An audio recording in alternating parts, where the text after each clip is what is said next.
Alex Perry, host of the Practically Speaking podcast, where I demystify and simplify public speaking so you can say what you need and want to say. And today we're talking about storytelling. I put out a request to my friends on LinkedIn asking them what were some of the questions that they had about public speaking, and storytelling, not surprisingly, came up. And storytelling is a big hot buzzword in business and in public speaking because we know that storytelling is really important, right? So we know that storytelling increases our credibility with people. We know that storytelling makes things easier for people to remember. We know that storytelling, people are like, oh, it's sexy and you want to do it. You want to be great at it. And in that, there's been a lot of information out there about storytelling, and much of it making it sound scary and hard and confusing, and that it requires lots of steps and that it requires lots of hard work. And while I will agree to some extent about the hard work piece, I also want to take some of that worry or an anxiety that comes around storytelling. I want to take that away for you because I want to remind you that you've been telling stories your whole life. Storytelling becomes complicated and scary when we put it in context of our business or in our presentations. We put it in public speaking. We associate words with it like vulnerability and sharing and oversharing. And next thing you know, people get really tied up in their brains about something that you have done. You probably did it this morning when you were talking to a friend or a coworker. You probably shared a story and didn't even realize that you were doing it. This is how we have, as humans, passed information down to one another our entire existence. So before I launch in, how do we get better, or how do I get better at storytelling? I want to remind you that you've been telling stories your whole life. It doesn't have to be scary. It doesn't have to be complicated. It is something that you can do. And so to answer this big, bold question of how do I get better at storytelling, the answer, as you would expect from me, is really simple. If you want to be better at storytelling, you've got to tell more stories. I'm going to say that one more time. If you want to be better at storytelling, you've got to tell more stories. And I want to walk you through what I find to be the typical process that a lot of folks get into when they start looking at, all right, I know I want to tell more stories. I want to be more relatable to my clients. I want to establish trust. I want to make things simple and easy for people to understand.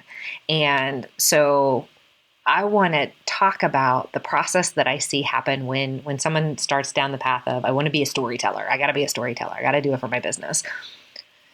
This is what I see happens. There's some stages that go with this. So stage one of I'm going to be a better storyteller sounds a lot like head trash. So again, you've got it in your mind that you want to be a great storyteller. You want to share stories with people. You know that it's important. And then in comes the onslaught of head trash, imposter syndrome, insecurity, name it what you want to name it. Everyone's got a name for it. My friend Rebecca Fleetwood Hessian calls it the little bee in your head, the voice that's telling you you're not good enough to be a storyteller. That comes first. So as soon as we start down the road of storytelling, we're comparing ourselves to the Don Millers of the world or the Brene Browns of the world, and we start to immediately go into head trash. So, and the questions, the things that come along for people in that are, why would anybody want to listen to me? I haven't done anything special. Why would anybody care? And it's a tough stage to be in. I am well acquainted and I got dumpsters full of head trash that have occurred around the subject of storytelling and public speaking and all of that. So I understand the dumpster fire that is head trash. And it is the first thing that happens whenever we launch into telling a story. And so that's stage one. Stage one leads to what I call stage two, which is procrastination. So we decide somewhere that we're going to, the head trash is there, got to be a storyteller. And then from there, we're finding every reason why possible to not share our stories. So head trash comes first. And then we have the procrastination. And the sad part for me, and in this particular evolution of a storyteller or someone who's willing to step up and be a leader with the stories that they're willing to share about themselves, the sad part is some people never make it out of this stage. They never get past the questions of why would anyone want to listen to me, or I haven't done anything special, why would anyone care? And so they find every reason to not share their stories, to not do the simple yet hard work of sharing your story out loud with somebody else. They just never make it out of this stage. And then they go on and they end up at the end of the day or the end of their day, never having said what they needed to say, never having shared what they wanted to share. And I think that's a tragedy, which is, if you know me well, the reason why I do the work that I do is because I don't want people to stay there.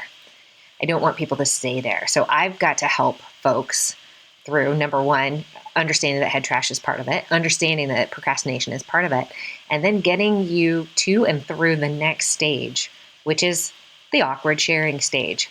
This is the stage that we all want to avoid. We want to move right from I don't share stories to I'm an epic storyteller. Put me on the big screen. And oh, whoa.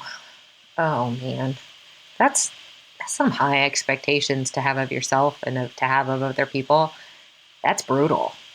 And if you find yourself in that place of, I've got to be an expert storyteller before I've even uttered a story out of my mouth in a business context, in a presentation context, in a public speaking context, man, oh man, you are in a rough place.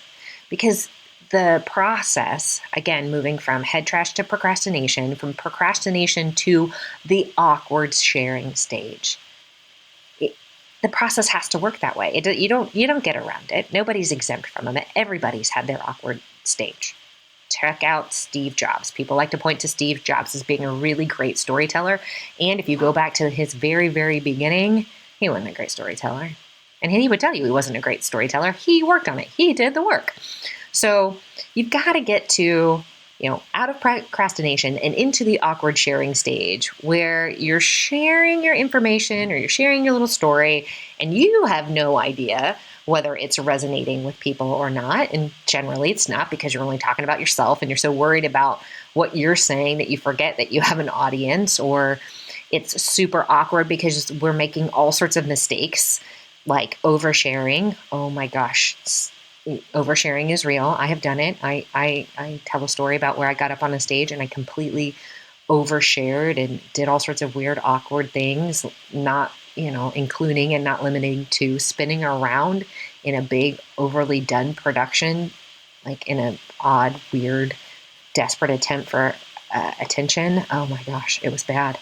But yeah, so I know awkward really well. I speak awkward. It's definitely one of my native languages. But we overshare to try to create connection. That's what we're looking for. So we know that stories create connection, and we're not quite sure how to just get it right. And so we're making it up as we go. And so we're oversharing. We're listing details chronologically. So if you've ever been around somebody who gives you, like, from the beginning, in kindergarten, and they start launching and you think, oh my gosh, they just started with in kindergarten and this person's 50 years old. The story's going to take a really long time. So the listing of details is another awkward stage that we go through. And there's also, in this awkwardness, it's not uncommon for the storyteller to only tell the story from their own perspective with a little tie-in to how it might be relatable or useful to someone else. So I've said the story, but I have demonstrated no recognition or acknowledgement to how this might apply to someone. And so it's awkward. It's awkward for you as the storyteller because on some level, or at least you sense on some level, that you're not quite getting it right, but you're not quite sure why. And it's also awkward for the audience because they really want to believe and buy into you, the person listening to you, whether that's one person or 1,000. When I say audience, that's what I mean. It's really awkward and it's tough because we're like, oh, I really wanted that to be a good story and it wasn't, and I don't know how to get through that. But we do. If we're lucky and we keep trying, we will get through this. This stage is mandatory. We're just nobody starts off as a good storyteller. So this awkward stage of oversharing, overlisting, sharing things that don't relate to the topic at hand or to the people at hand, those things are mandatory. Not getting out of it, awkward stage is real. So I want you to think about it like this, because what I don't want to have happen to you is some people never make it out of this stage. So the lack of awareness of the story not landing is real. So think about that annoying neighbor that you have who only tells stories about his success at work and never asks about you or anything that's going on. Or the folks that only share stories of their successes and never of their failures because they only want to be perceived as a hero, and they are afraid to be vulnerable. Or the reverse, which looks like I'm going to share so much vulnerability that it's going to make you feel like you have to take care of me, and that's not a great place to be either. So some people never make it out of this stage. It's a mandatory stage, and it's mandatory because what we know about stories is that they're iterative. They're always in process. So iteration means always in process, right? It's a process. Stories are ongoing. They're ever changing. I mean, think about somebody's got the grandpa that shares his fishing story.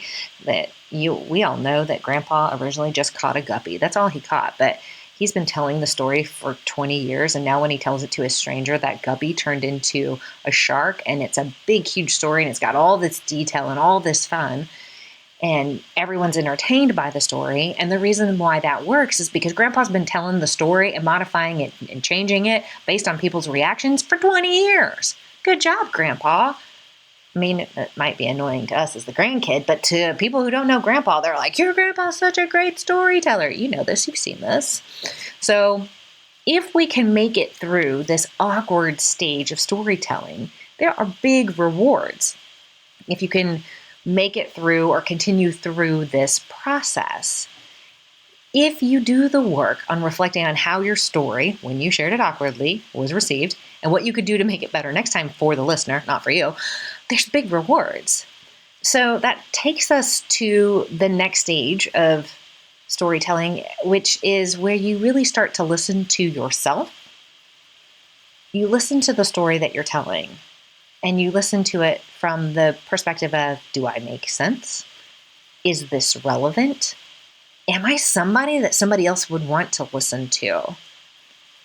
And so you start listening to yourself. And I mean not just in your head. I mean recording yourself. I mean reading the words that you've written down on paper out loud. I mean playing back that presentation, that video recording that you desperately don't want to watch, but you need to watch, because how else will you get better if you don't start listening to yourself? I'm talking about that kind of listening. So we move from being awkward and feeling so weird about stuff to really being able to listen to ourselves, and listening to ourselves in multiple contexts, telling our stories, and then listening to other people specifically about what they want to hear and how they hear you. So this is the feedback piece, the one that makes us all cringy, and I don't know that I want feedback that's negative or weird or hard to hear because I don't want to hear that. But sometimes it's exactly what we need to hear in order to get better at storytelling. So if we can detach a little bit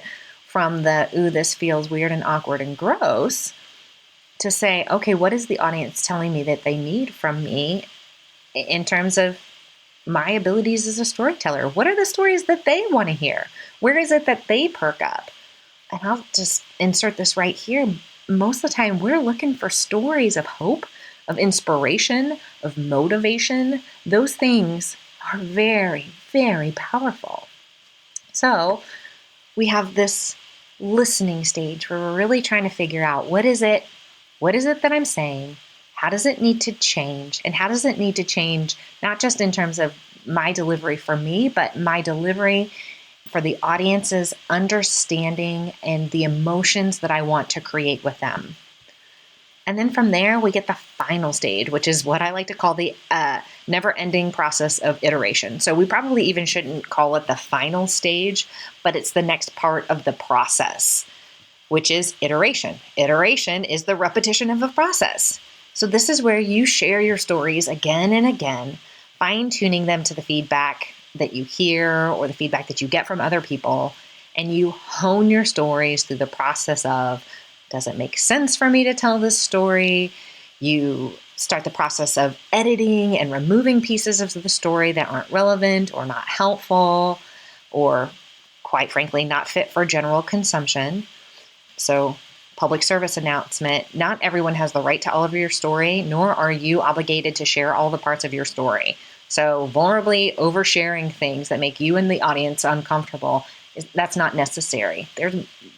I probably will do an entire podcast on let's not overshare and what does it sound like, and oh gosh, please don't make your audience responsible for taking care of you. That's not helpful. So back to where I was going, this final or this ongoing stage of iteration of the process where you're sharing your stories and you're editing and you're making decisions and you're deciding what's really relevant and important and meaningful to the people that are listening to the stories, and what's my intent behind sharing the story. So think about that for a minute. Back to this question of how do I become a better storyteller? My answer, really simply, is by telling more stories and going through this process of working through the head trash, working past procrastination by getting started even when you're not ready, even knowing that you're going to do it and it's going to be awkward. Can you hear me on that again? You're going to do it and it's going to be awkward. It's not going to be great the first time. It might not be great the first 1,000 times, but it will get better every time you do it if you put the work in. So working through the procrastination, working through the awkwardness, sharing stage, moving from awkward to really listening to yourself and to how others are perceiving your stories. You're listening for feedback on your stories, and then taking that awkward, taking that listening, taking all of that information and continuing the process of making the story better each time you tell it. Where I think we run into trouble, or at least I have run into trouble, maybe this is not true for you, but I know is that where I can hit a trouble spot is when I think I'm done with a story. Because the truth is, I'm never done. I'm always working on the process. Storytelling is a process, not a destination. I'm never going to be finished with my stories until I'm finished. And I mean like the big finish. I'm like the grand finale, poof, there's no more Alex. My story isn't finished until then. So to try to work for finished perfection is not a solid game plan. But continuing to work through the process to make things better, that is where the gold lies. That is where success comes from. That is where we see a real progress, real improvement, and real impact, and real relatability. Because it isn't done. It's never done. Okay, how do you get better at telling more stories? Start telling them. Don't wait. And if you're wondering right now, well, where do I start? I don't know where to start. I don't know what story to start with, Alex. I'm so confused. Help me out here. I've got a simple but not easy answer for that too. If you're wanting to share a story and you've got something to say, be it about work, be it about something that you want to share at church, be it about something that you want to share with a friend, you've got this story, this thing that you want to share. I'm going to ask you this question, and I've asked you this question before, which is, what would you say today? What story would you share today if you knew that tomorrow you would never speak again? That is a really good place to start.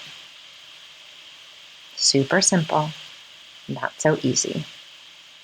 And I'm here to support and help you all along the way. Okay, that's it for today. If you have questions about storytelling, about public speaking, about communication that you would like to hear answered here on the Practically Speaking podcast, please don't hesitate to reach out to me directly via email, direct message, or leave it in the comments below, whatever social media post you're seeing this in. I would love to answer your questions here on the show. So thank you so much for listening. I am Alex Perry. I'm the owner of Practically Speaking, where I coach and keynote on all things public speaking, storytelling, and communication.